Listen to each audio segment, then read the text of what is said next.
가지고 정말 큰 행복이 무엇인지, 우리 주님이 주신 진짜 행복이 무엇인지를 한번 고민해 볼 수 있으면 좋겠어요. 특별히 저는 이 본문의 제목을 주울 것이 남으리니 라는 6절의 말씀을 가지고 지어보았습니다. 하나님의 구원의 은혜를 다시 한번 생각하시면서 우리 주님 앞에 회개로 감사함으로 하나님께 아뢰 수 있는 기도의 자리가 됐으면 좋겠습니다. 이 본문은 하나님의 심판과 그 심판 가운데 있는 회복을 선포하고 있는 말씀인데요, 우리는 이 저녁에 이 심판의 말씀 앞에서 우리 자신의 죄를 애통해 하는 그런 복이 넘쳐나기를 소망합니다. 동시에 우리의 죄에서 구원하신 하나님 앞에서 구원받은 우리가 마땅히 어떻게 살아야 할지를 생각해 볼 수 있으면 좋겠습니다. 이 본문을 바르게 보기 위해서는 이 이사야서 전체를 한번 이 전체적인 문맥을 살펴보는 게 좋을 것 같아서 제가 먼저 준비를 했는데요, 이사야서에서 하나님은요 마치 달팽이 껍질이 작은 원부터 큰 원으로 확장되어 가듯이 이스라엘을 둘러싼 모든 나라들에게 엄중한 심판을 선포하고 계세요.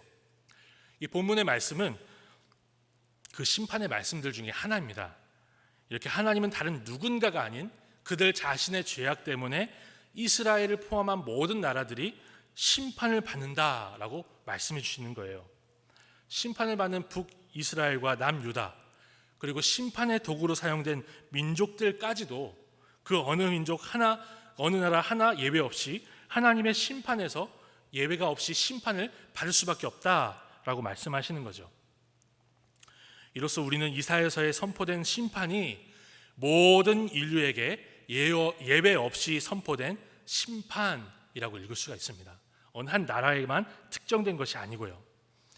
이 심판 앞에서 어느 누구도 나는 죄인이 아닙니다 하거나 나는 그렇게까지 죄가 있지는 않습니다 할 사람은 없다는 것이죠.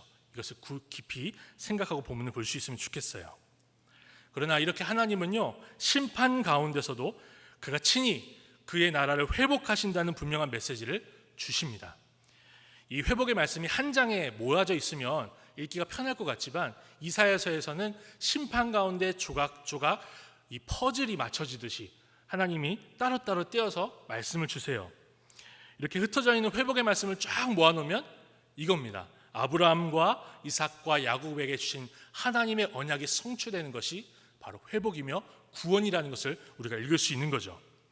그리고 그 회복이 그 구원이 얼마나 영광스러운 것인가를 이사야서가 우리에게 보여주고 있습니다.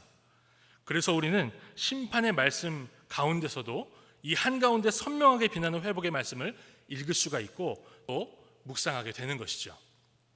이제 17장 본문을 자세히 한번 살펴보겠습니다. 우리가 읽은 이사야 17장에도 하나님의 심판과 그 심판 가운데 있는 구원이 너무나 선명하게 드러나고 있는데요, 1절에서 3절에는요 하나님은 그가 심판하시는 성읍이 무너진 무더기가 되고 양무리가 치는 곳이 되게 하신다고 말씀하십니다. 양이 누워도 놀라게 할 사람이 없겠다는 것이에요. 남은 자들이 다 멸절된다는 거죠. 성읍이라고 하면 많은 사람들이 안전하게 살았을 그런 안전한 곳 아닙니까? 근데 그런 곳이 황량한 공터가 되기까지 하는 엄중한 심판이 있을 거라 말씀을 하시는 것이죠. 1절부터 3절을 제가 다시 한번 읽어볼게요. 다메섹에 관한 경고라. 보라, 다메섹이 장차 성읍을 이루지 못하고 무너진 무더기가 될 것이라. 아로엘의 성읍들이 버림을 당하리니 양무리를 치는 곳이 되어 양이 눕되 놀라게 할 자가 없을 것이며 에브라임의 요새와 다메섹 나라와 아람의 남은 자가 멸절하여 이스라엘 자손의 영광같이 되리라. 만군의 여호와의 말씀이니라. 저는 이 말씀을 묵상하다가요 그렇게 크게 와닿지가 않았어요. 성읍이 무더기가 되고 양들이 와서 눕는 데가 된다. 그러다가 저는 그 사람들이 이렇게 갑자기 사라지고 그 사람들이 북적였던 데가 갑자기 황량한 곳이 되는 그런 것을 연초에 볼 수가 있었는데요. 우리가 중국의 우한시가 폐쇄됐을 때 그런 영상을 그 한국인 유학생들이 보내줘서 뉴스에서 제보를 많이 한 것을 우리가 볼 수 있지 않았습니까? 뉴스에서 유학생들이 보내준 거리 사진과 그 길거리 동영상과 그리고 이제 원래 우한시 원래 관광의 도시고 그리고 산업의 도시였던 우한시의 모습이 이렇게 겹쳐서 보였어요. 사람들이 빽빽하게 오가던 곳이 사람이 없는 곳이 된 거죠. 거리에 가게들이 다 셔터를 내리고 있는데 저는 그걸 보면서 공포 영화가 떠올랐습니다. 공포 영화. 예. 그 좀비 영화로 유명한 28일 후 이런 공포 영화들이 막 떠오르는 거예요. 무서운 거예요. 이렇게 저는 폐쇄된 도시의 풍경을 이렇게 보면서 이게 사람이 많은 곳이 많고 안전하게 살았던 곳이 사람들이 없는 곳이 되면 얼마나 공포스러운가를 제가 볼 수가 있었어요. 맛볼 수가 있었어요. 그런데 본문에 나오는 다메섹 성읍과 아로엘의 성읍들을 보세요. 우한시처럼 잠시 폐쇄되는 것이 아니라 흔적조차 없어진다는 거예요. 얼마나 두려운 말씀인지 조금이나마 우리가 체감할 수 있다라고 저는 생각을 합니다. 하나님은 이사야 선지자를 통해서 이렇게나 두려운 심판을 선포하시는 것이죠. 앞서 우리가 이사야서를 전체적으로 본 것처럼 이렇게 엄중한 심판은 특정한 나라들에게만 적용된 것이 아닙니다. 이 심판은 아담 아래 타락한 모든 인류가 받아야 할 심판의 엄중함을 우리에게 보여주고 있는 거예요.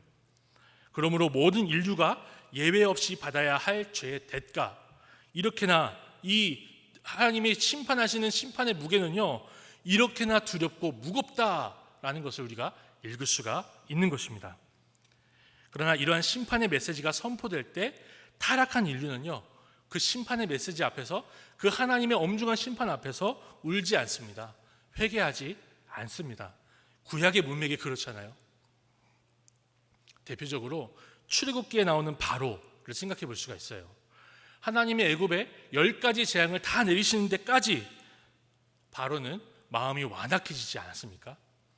자신의 죄를 보지 못하고 심판장이신 하나님을 전혀 인정하지 못하는 것이 타락한 모든 인류의 당연한 반응이라고 할 수 있습니다. 오직 하나님이 구원하시는 사람들만이 자신을 죄인이라고 인정할 수 있으며 심판의 말씀 앞에서 이사야처럼 고백할 수가 있습니다. 화로다 나여 망하게 되었도다. 그러므로 우리가 우리의 죄를 깨닫고 바르게 볼 수 있는 것은, 이 심판의 말씀 앞에서 이렇게 회개할 수 있는 것은 하나님의 놀라운 선물이라는 것을 믿으시기 바랍니다. 하나님 앞에 회개할 수 있는 것이 우리가 받은 놀라운 은혜이며 능력입니다. 이 저녁에 주님의 이름으로 간구할 때요, 회개할 수 있는 은혜를 마음껏 누리는 우리 모두가 되기를 소망합니다.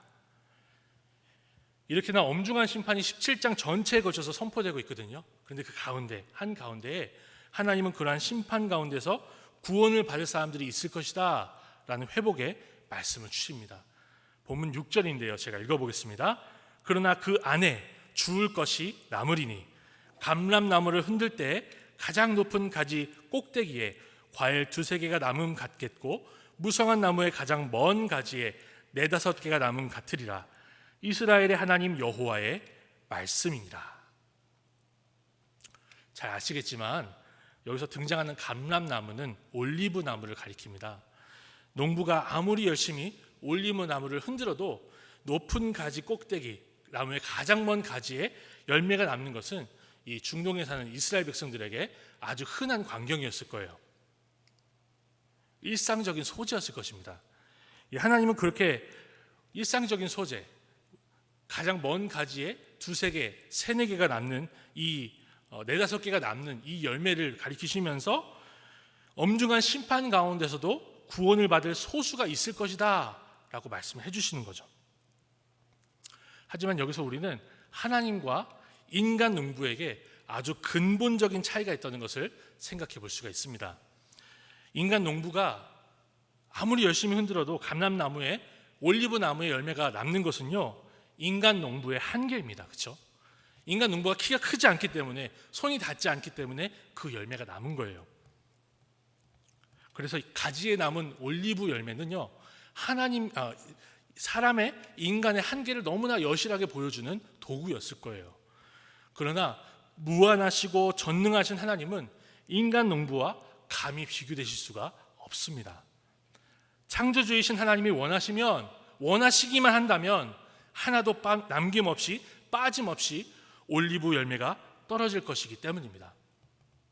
다시 말해서 하나님의 능력이 없으시거나 실수로 주울 것을 남기시는 분이 전혀 아니라는 것이죠.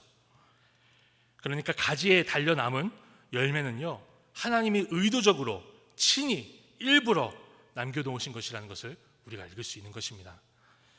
그가 친히 구원하신다는 것을 너무나 확실하게 보여주는 상징이 가지 끝에 남은 두세 개, 네 다섯 개의 열매라는 거죠.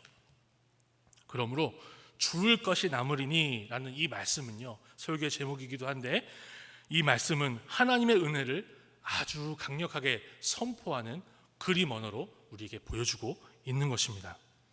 이렇게 일부러 남겨진 올리브 열매들처럼 우리가 타락한 이 세상에서, 심판을 받아 마땅한 이 세상에서 구원을 받았습니다.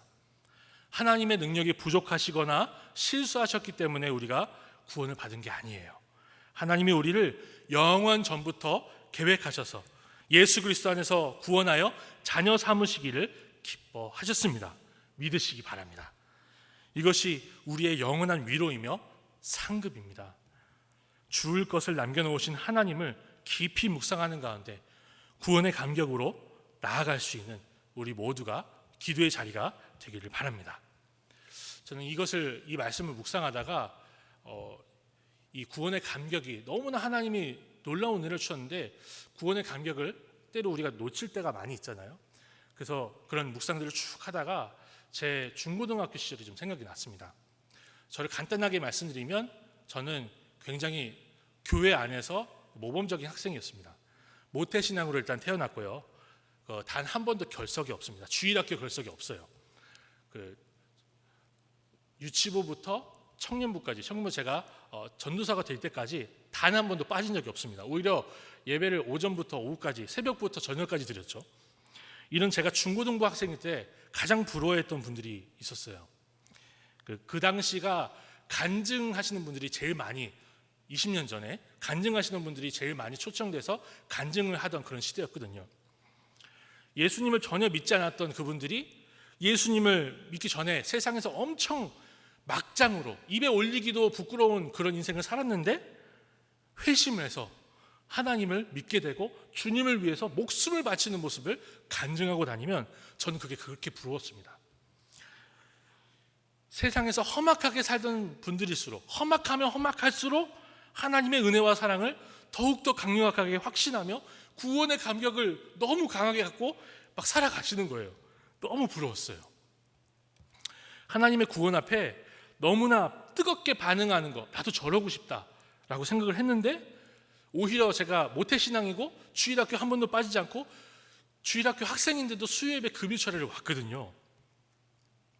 제가 더 뜨거워야 될 것 같고, 제가 더 멋있게 살아야 될 것 같은데, 주님을 위해서 더 헌신해야 될 것 같은데 그렇지 못한 것 같아서 제가 부러웠던 거예요.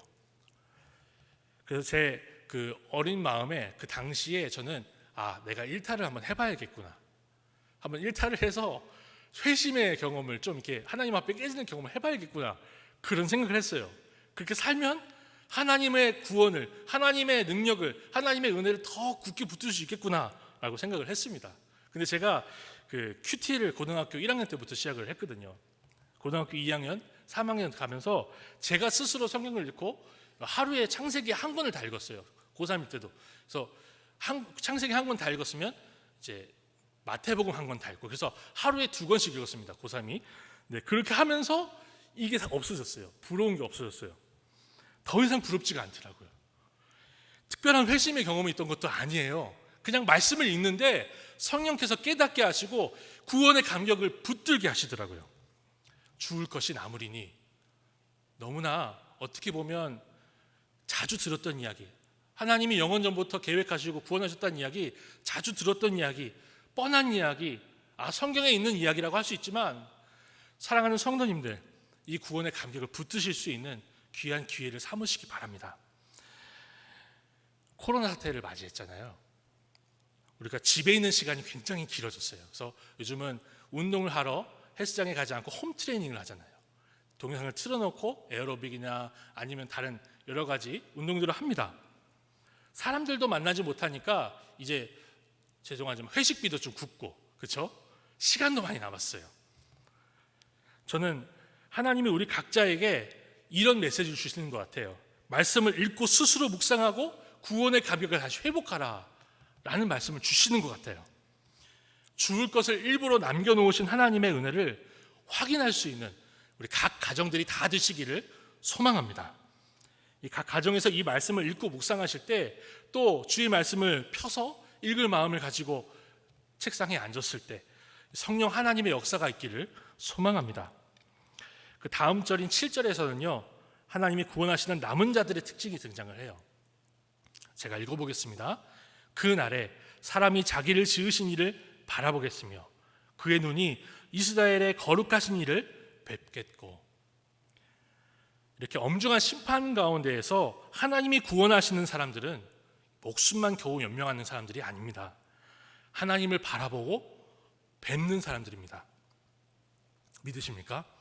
천국에만 가는 것이 아니라 하나님을 바라보며 뵙는 인생을 산다는 거예요. 이 말을 한번 뒤집어 생각해 보면요, 이 땅의 우상들을 쳐다보지 않는다라고 또 생각해 볼 수가 있어요. 8절입니다. 자기 손으로 만든 제단을 바라보지 아니하며 자기 손가락으로 지은 아세라나 태양상을 보지 아니할 것이며. 우상을 바라보지 않는다는 거예요. 그렇다면 우상을 쳐다보지 않고 하나님만을 바라본다는 것은 어떤 의미일까요? 신구약 성경은 우상의 문제를, 특별히 신약은 우상의 문제를 탐심으로, 탐욕으로 정리하고 진단합니다. 골로새서 3장 5절인데요. 그러므로 땅에 있는 지체를 죽이라. 곧 음란과 부정과 사욕과 악한 정욕과 탐심이니 탐심은 우상 숭배니라. 그러므로 우리는 이 세상에 방향도 없고 끝도 없는 세상 탐심이 아니라, 욕심이 아니라 하나님을 기쁘시게 하고자 하는 분명한 목표, 인생의 목적을 가지고 살아야 한다라는 것을 우리가 적용해 볼 수가 있어요. 그래서 우리는 사람의 제일된 목적이 하나님을 영화롭게 하는 것과 그를 영원토록 즐거워하는 것입니다 라고 분명하게 고백할 수 있어야 하는 것이죠. 적용해 보겠습니다. 사랑하는 성도님들, 코로나 시대에 이 시대를 지나오면서 얼마나 많이 힘드신지 저는 모르겠습니다. 그러나 주님은 아실 겁니다. 많이 힘드시겠죠. 그러나 예수 그리스도 안에서 구원을 받은 우리는 이 세상에서 생존을 위해 겨우겨우 살아가는 사람들이 아니라 하나님의 자녀로 구원을 받아 하나님을 바라보고 뵙는 사람들입니다. 그러니까 우리는요, 생존이라는 것을 위해서만 살지 말고 하나님의 영광을 위해서 살아야 한다는 것을 잊지 말아야 됩니다. 이것이 하나님이 구원하신 백성의 당연한 삶이에요. 예수 그리스도 안에 있는 우리와 우리의 자녀들이 오직 주님만을 바라보고 뵙는 그런 복을 누릴 수 있도록 이 밤에 간절히 구할 수 있기를 소망합니다. 이것이 영원한 행복입니다. 벌써 9월이 반이나 넘게 지났어요. 저녁에 문 열어놓고 자면 춥습니다. 가을이 왔습니다. 하늘은 파랗고 천고마비의 계절이 돌아온 것 같아요. 이제 조금 지나면요, 원래 11월 달이었는데 12월 초에 가면 이 대학 수학 능력 시험이 있습니다. 굉장히 세상적이고 어떻게 보면 세상적인 걱정과 근심으로 가득할 수밖에 없는 그런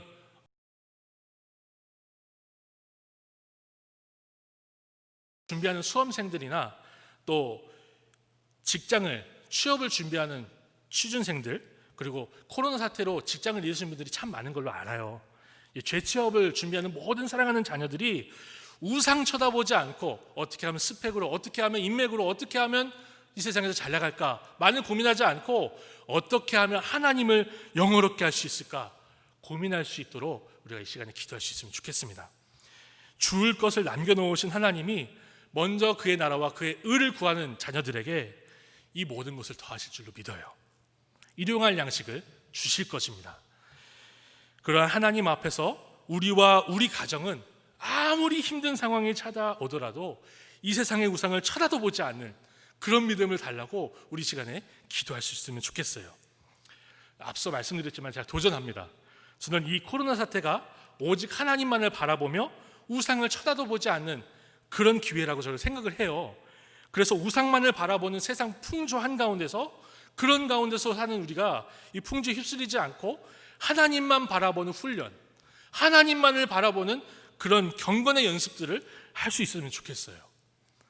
사람들과 어울리던 시간, 사람들과 세상 얘기하던 시간에 그 시간이 강제적으로 줄게 됐으니까요, 우리는 그 시간에 하나님의 말씀을 읽자는 거예요. 묵상하고 주님 앞에 기도의 골방을 찾자는 거예요. 남은 2020년도 도전합니다. 성경 통독 안 해보셨으면요, 신약 혹은 구약 한 번이라도 통독할 수 있는 기회가 되시기 바랍니다.